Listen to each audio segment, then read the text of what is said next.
अस्सलाम वालेकुम। लेवल 6 ये क्वेश्चन चैप्टर रेशो में से है। क्वेश्चन है the ratio of the number of stamps वीमिंग has to the number of stamps Raju has is 9:5. After weaving gives Raju 8 stamps, the ratio becomes 4:3. How many stamps do weaving and Raju have altogether?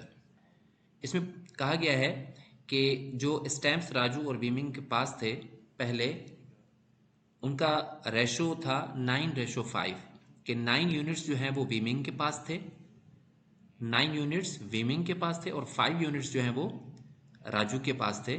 तो ये total units जो थे ये 14 units थे। Okay,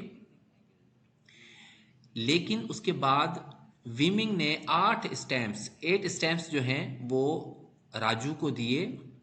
तो उसके बाद जो रेशो बना वो 4:3 बना, 4:3। अब इसमें से हमें ये चेक करना है कि क्या टोटल क्वांटिटी जो है स्टैम्प्स की वो इंक्रीज हुई है।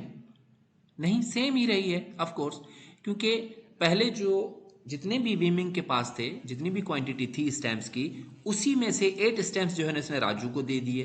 तो टोटल जो दोनों के पास थे वो सेम रहे। अब हमने ये चेक करना है कि पहले जो क्वांटिटी थी, जो रेशो था यूनिट्स का, वो 14 था, बाद में ये 7 है।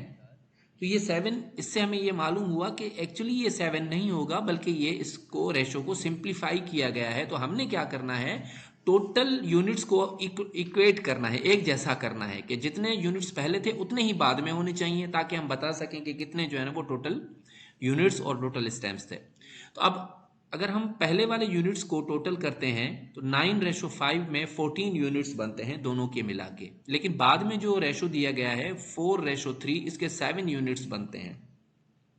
तो अगर हम टोटल यूनिट्स को इक्वल करना चाहें तो क्या हम 7 को 14 कर सकते हैं? यस, कर सकते हैं कि 7 को अगर 2 टाइम्स इंक्रीज करेंगे तो ये 14 हो जाएगा। तो अगर बाद वाले रेशो के यूनिट्स को 2 टाइम्स इंक्रीज करते हैं टोटल को, तो 14 हो जाते हैं। तो हम इसके जो यूनिट्स हैं वीमिंग और राजू के, इनको भी 2 टाइम्स इंक्रीज करेंगे ताकि ये टोटल रेशो जो है वो एक जैसा हो जाए। तो 4 टाइम्स हम इंक्रीज करेंगे वीमिंग के यूनिट्स को तो ये 8 हो जाएंगे। 4 जो रेशो था, इनका 4 यूनिट थे, इसको 2 टाइम्स इंक्रीज करेंगे तो 8 हो जाएंगे। 3 यूनिट्स जो राजू के पास थे बाद में, उसको 2 टाइम्स इंक्रीज करेंगे तो ये 6 हो जाएंगे। 3 2 इज 6। अब ये जो है ना वो फाइनल रेशो बन गया दोनों का, बिफोर और आफ्टर का। अब हम इसको कंपेयर कर सकते हैं। अब चेक करें कि वीमिंग के पास पहले 9 यूनिट थे स्टैम्प्स के, लेकिन जब वीमिंग ने राजू को 8 स्टैम्प्स दे दिए तो वीमिंग के पास यूनिट हो गए 8। तो कितने यूनिट्स डिक्रीज हुए? 1 यूनिट डिक्रीज हुआ है वीमिंग का। इसी तरीके से राजू के पास 5 यूनिट्स थे पहले, और जब इसके पास 8 स्टैम्प्स और आ गए वीमिंग से तो इसके पास यूनिट इंक्रीज हो गए और ये हो गए 6। तो राजू के पास यूनिट्स कितने इंक्रीज हुए? 1।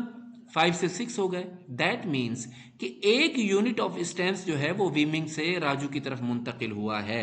और स्टैम्प्स कितने गए हैं? 8।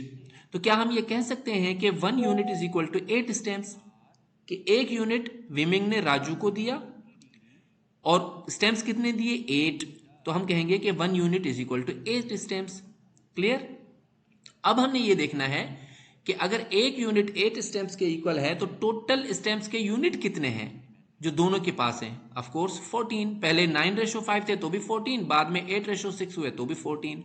तो 14 यूनिट्स इनके पास हैं स्टैम्प्स के, तो हम कहेंगे कि 14 units will be equal to 14 multiply by 8। कि 1 यूनिट 8 के बराबर है स्टैम्प्स के, तो 14 यूनिट्स मल्टीप्लाई बाय 8 होंगे 112 stamps. That's why total stamps Viming and Raju have altogether are 112. So this is the answer.